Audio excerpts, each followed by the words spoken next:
You're only given a little spark of madness. You mustn't lose it. That is a quote from the late Robin Williams, the man who inspired us with laughter. Good morning, my dear friends. It is Jane.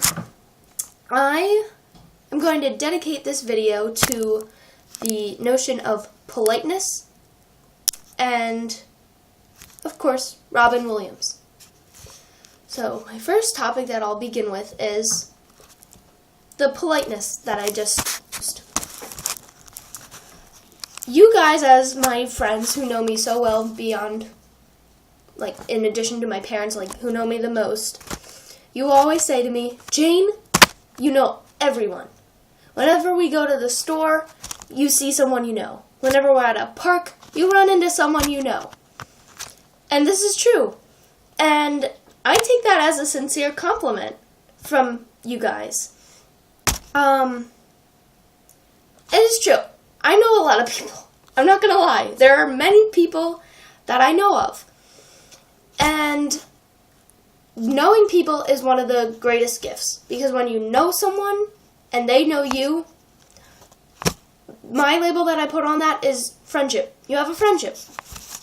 I remember distinctly in first grade, almost every single morning my dad would say to me, Jane, when you get into the classroom, I want you to say, good morning, Mrs. Peoples, Mrs. Peoples being my first grade teacher.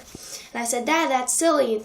No other kids do that. No one else says good morning to their teacher. That's weird.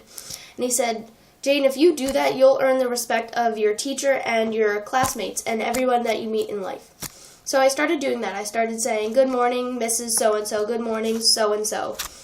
And eventually, I realized that what he was saying was right.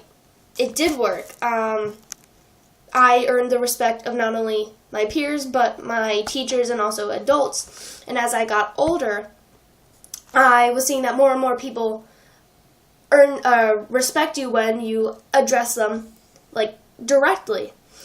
And so now whenever you see me talking to someone that I know, it's probably because I went right on up to them and I introduced myself, and that's part of my nature now. My parents most definitely influenced me to the person that I am. Of course, everyone's parents have some role in their child's lives. And my dad, specifically, he's so quirky and he's so outgoing. I'm so thankful for that. Because now there are a myriad of people that I know. And I, myself, have the confidence to go up to anyone, strangers, and just say, hi, my name's Jane. It's nice to meet you. What's your name? And I think that's one of the greatest gifts someone can have, having that confidence to put yourself out there, meet new people, earn new friendships. I think that's great. So, thank you for giving me that reminder to talk about that in my video. It really helped.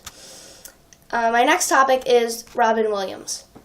I'm not here to talk about Robin Williams specifically, but what he did.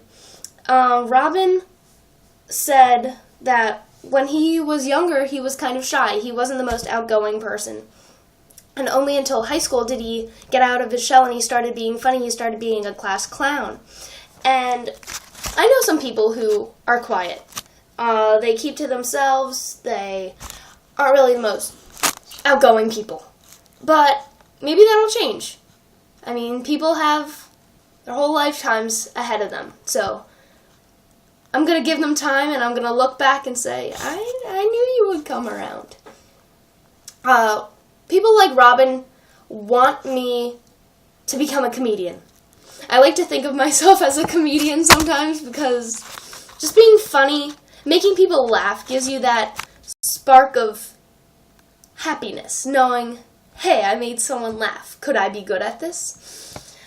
I'm going to read you one last quote before I go, and it's from Dear Robin Williams.